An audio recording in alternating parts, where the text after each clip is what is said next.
the Ego series, where we embark on a journey to understand one of the most profound aspects of our human experience, the ego. What is the ego? Is it who we truly are, or is it a mask that we wear to navigate the world? In this series, we will explore the ego from multiple perspectives: spiritual, psychological, and scientific. From ancient wisdom found in the world's sacred texts to modern psychology and cutting edge research, we will dive deep into how the ego shapes our lives, our relationships, and our understanding of the world. Throughout this series, we will share stories, teachings, and insights that offer a holistic view of the ego, helping you uncover its nature, recognize its illusions, and perhaps even let go of the false self to embrace the truth of who you truly are. So, whether you are on a spiritual path, a psychological journey, or simply curious about the science of the mind, join me as we explore the complex, multifaceted nature of the ego. Let's dive deep and discover the truth beyond the I. Episode 1: Hinduism and the Ego. First one: Ahankara, the illusion of the I. In Hindu thought, Ahankara is the fundamental force behind the creation of the ego. It is the mental function that leads us to believe in the reality of an independent, separate self. At its core, Ahankara is the concept of the I, the notion that we are distinct individuals with separate identities. This sense of I is what separates us from the rest of the world, causing divisions and attachment. But here lies the paradox: the ego is essential for functioning in the world, yet it is also the root cause of suffering. Let's consider an example. Imagine a successful business person who defines their worth entirely through their achievements. Every project completed, every deal signed boosts their sense of I. Their identity becomes increasingly tied to their accomplishments. They might even say, I am successful, and without my work, I am nothing.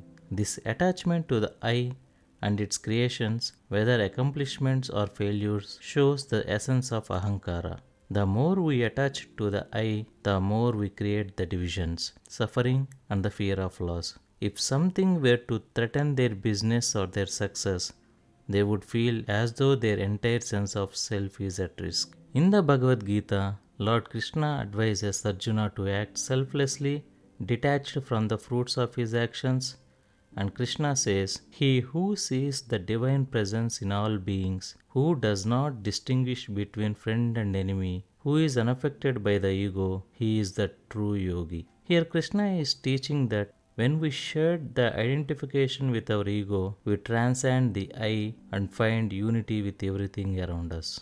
Second one: Atman and Brahman, the truth behind the illusion. In Hindu philosophy, the ego creates a false distinction between Atman and Brahman. Atman, in its purest form, is not separate from Brahman. They are one and the same. The idea of separateness is the illusion created by Ahankara. According to the Upanishads, the ultimate truth is the realization that Atman is identical with Brahman, and that all distinctions we make in the material world are born of ignorance. Consider the story of King Janaka, an enlightened ruler from ancient India, who was also a sage. One day, he invited his subjects to a grand feast. Afterward, he sat in deep meditation. A thief, unaware of the king's status, approached him and stole his royal garments. When the king awoke from his meditation, he saw that his clothes were gone, but he simply smiled and continued with his day without a hint of distress. His ministers were baffled. How could a king stripped of his royal identity remain so peaceful? The king responded, I am not this body or these clothes. I am the eternal self, unaffected by change. When you realize your true nature, you too will understand that you are limitless Atman beyond all external circumstances. In this story, King Janaka demonstrated how the realization of Atman as one with Brahman transcends the illusion of separateness created by the ego. Once the king saw himself as Brahman, the material world and its fleeting aspects no longer held power over him. This is the wisdom we can gain through self-inquiry. Third one: the roots of Ahankara, the nature of identity. Ahankara acts as a construct through which we form our identity. The ego is often described as the self construct, the narrative we create about who we are based on memories, desires, fears, and social conditioning. In Hinduism, this narrative is what is termed the jiva, the individual soul, or the conscious entity in the world of Maya. Think of a person who identifies strongly with their role as a parent. They are so attached to the idea of I am a father or I am a mother that they might become lost in this identity, seeing it as their sole purpose. If their children grows up and leave home, they may feel as though they have lost a part of themselves, as though their very identity has been shaken.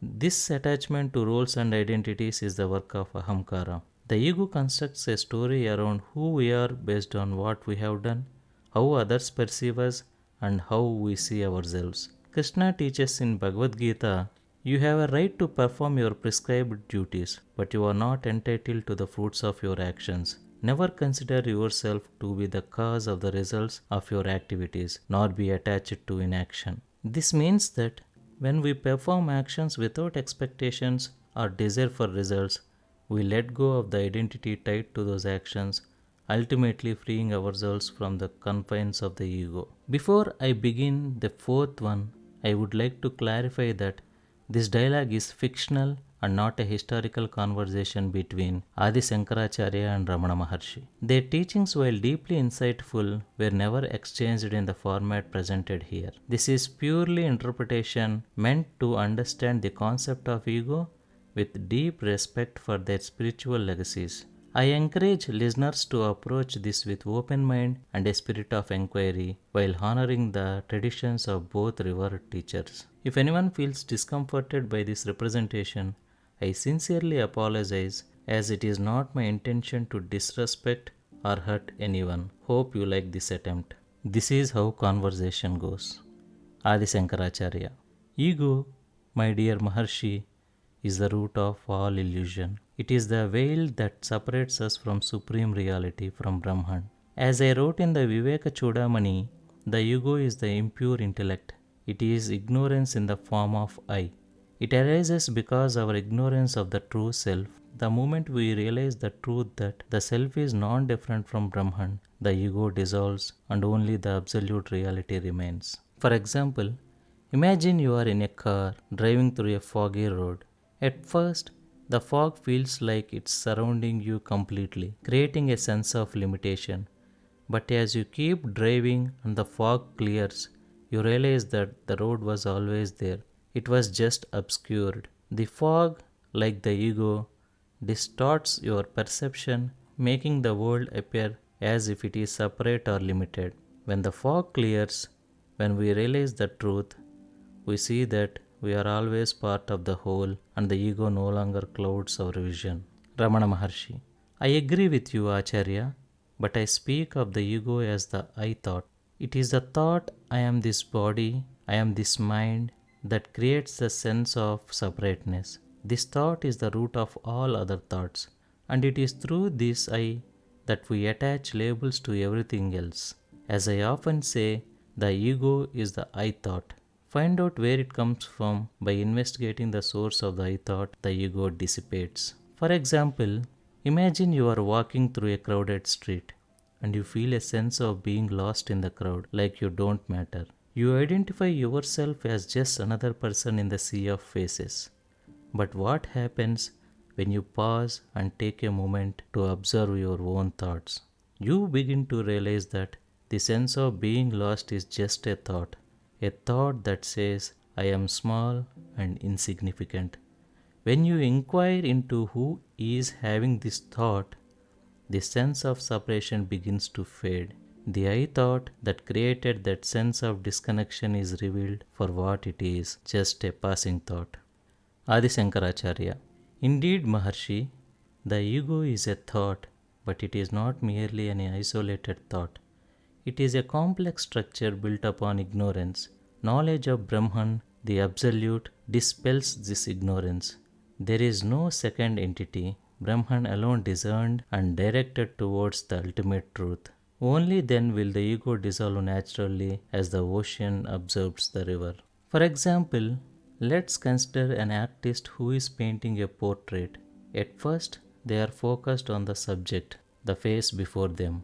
But as they work on the painting, their understanding deepens and they begin to see not just the features but the essence of the person. The ego is like an initial focus on the features, while true understanding comes when we see the person as a whole. Beyond the surface, just as a painter sees the subject's deeper reality. Knowledge of the self is like the artist's understanding that the true nature of the subject is beyond what is merely visible. Ramana Maharshi. Your insight is valuable, Acharya, but I believe the ego dissolves not through intellectual knowledge alone, but through direct experience. Self inquiry, the question, who am I, goes straight to the root of the ego. It is not about conceptualizing Brahman or the self, it is about directly observing the I thought and tracing it back to its source. As I have said, the thought, who am I, destroys all other thoughts. For example, imagine you are holding onto a rope in the dark, certain that it's a snake. Your fear grips you and you hold on to it tighter. But when you take a moment to examine the rope more closely, you realize it's not snake at all. It is just a rope. Self-inquiry is like shining a light on that fear, revealing the truth. The ego, much like the mistaken belief that the rope is a snake, dissolves when we turn inward and ask, who am I? What remains is not the fear of snake, but the clarity of understanding. Adi Shankaracharya. But Maharshi, even after realization of non-duality, we must continue to act in the world. The ego is not just the illusion of separateness, it is also governs our actions and interactions. In the Bhagavad Gita, Krishna tells Arjuna, even the wise act in accordance with their nature. Therefore, even the enlightened must engage with the world through the ego, but without attachment. Example, think of a professional chef in a kitchen. They perform the task of cooking with a great skill and care. However, if the chef is attached to the outcome, the praise or criticism of their cooking lose their sense of flow. But when they cook without attachment, as though they are an instrument of the dish itself, they create effortlessly. The enlightened person functions in the world like the chef, acting skillfully but without attachment to the outcome. Ramana Maharshi. Yes, Acharya, one can still perform actions but without the false sense of doership. The ego may appear to function, but it is no longer clings to the results. You are the self, I have often said. When the ego dissolves, actions arise spontaneously and without attachment. The doer is no longer separate from the doing. The mind becomes like a calm lake, clear and still, reflecting the world without distortion. For example, picture a lake on a still day. The surface is calm and you can see everything reflected in its waters, the trees, the sky, the birds flying by. The lake does not cling to any reflection, it simply reflects what it is there. The enlightened mind is like this. It mirrors the world without attachment, responding naturally and effortlessly without the distortion of ego. As we conclude this dialogue, we see two paths, both leading to the same realization. Pause for a moment, breathe. Feel the presence of I with you. Where does it come from? Where does it go? Perhaps the answer is not something to be grasped, but something to be experienced. Like the silence between words, space between thoughts, the stillness that remains when the mind no longer asks. Thank you.